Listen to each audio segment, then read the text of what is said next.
Hi, everyone. Welcome back. We have Travis here again. He was a prior consular officer, diplomat, and we're going to get some hot takes, immediate answers, gut feelings, advice that he can share. I'm ready. Let's do it. We'll start easy. All right. A tourist visa. Tourist visa is all about ties to home. And so when I interview a B1, B2 applicant, it's all about finding red flags. Do you have a bunch of family in the US that maybe you're trying to move in with? Have you overstayed a previous visa? Is there some other reason that I'm concerned you're not coming back home? B1, B2 visa after a visa waiver has been denied. First of all, if ESTA has been denied, there's usually a good reason for it, right? You've got a criminal record or you've done something bad. So the first thing that would go through my mind, and I think most officers' minds, is what is the issue? SB1 visa? SB1 visa is tough. It's such an onerous requirement that, your time out of the US was outside of your control. Yeah. K visa. K visas are interesting, right? I think some visa officers look at K visas super skeptically. The whole idea of the K visa is you're bringing your fiance to the United States for that wedding ceremony. And now it kind of seems like, why are you doing that? Why not just get married in your country and then go through a spousal visa? Because then there's less concern about whether this relationship is real and everything else. So the K visa is definitely still alive and well, but there's a lot of scrutiny on, is this a legitimate relationship? Fair, fair. Let's jump to H visa, H1B. I love H1B visas. The interview is easy. If everything is legitimate and everything is honest, it's really just a matter of verifying that you've got this job working for the petitioning company. You can talk about your responsibilities. You're not leading to any concerns. It should be easy. Where applicants get in trouble at the H-1B is where they come to the interview completely unprepared. Okay, tell me where you're working in the United States.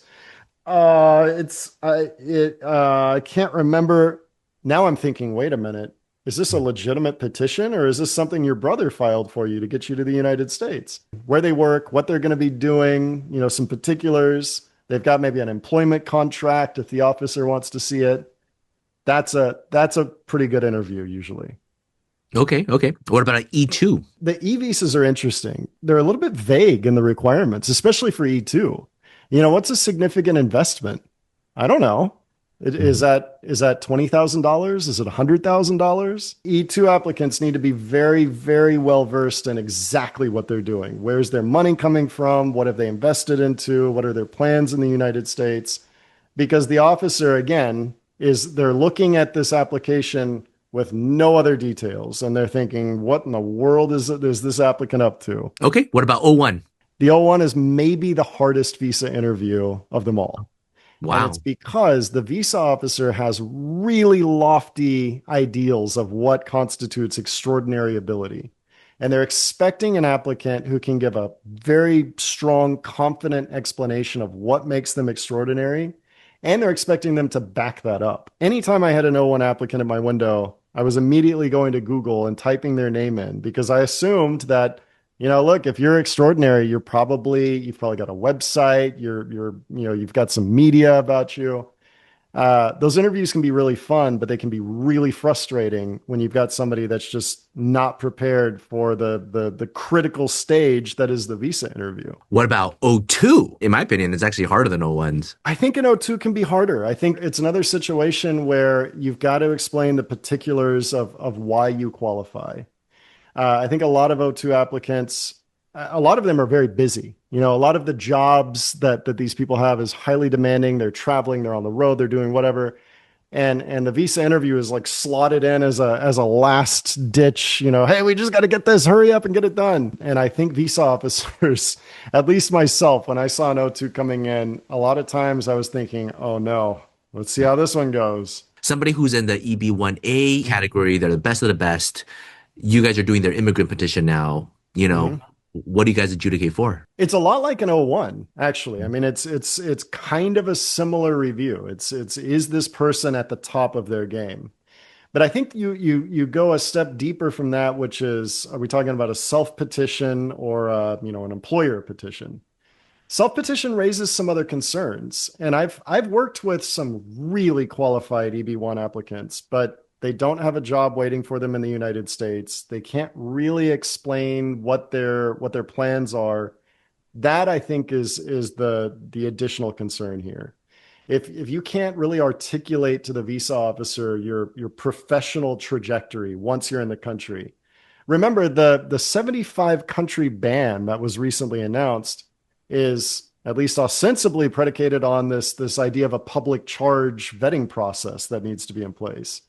There is a concern in the administration that immigrants are coming to the country and they're not able to support themselves financially.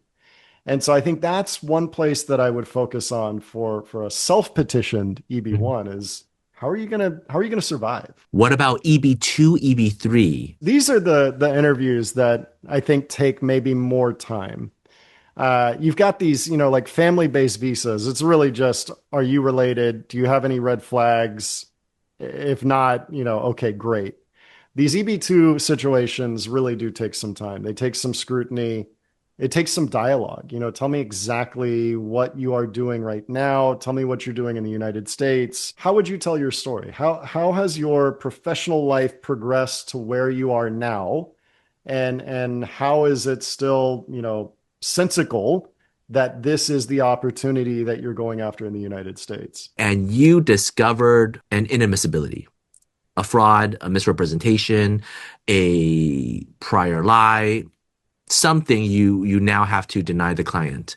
And they're Mhm. pleading with you to grant them a waiver, whether it's an immigrant or non-immigrant waiver. Well, let me start by saying this is going to sound cynical, and I apologize ahead of time. But look, visa officers are government employees. They're not necessarily incentivized to work extensively harder than they otherwise need to. The officer has to type out a written justification for a waiver that they send into the United States for review. That can take a long time. And so it is incumbent on the applicant to convince the officer to undertake that additional work. And I think as practitioners, we're probably familiar with the Hranka balancing test. Basically, how long ago did the incident happen? Is there a good reason that this person is coming to the US, or maybe a reason we don't want them in the US? Is this a pattern, or is it maybe an isolated event?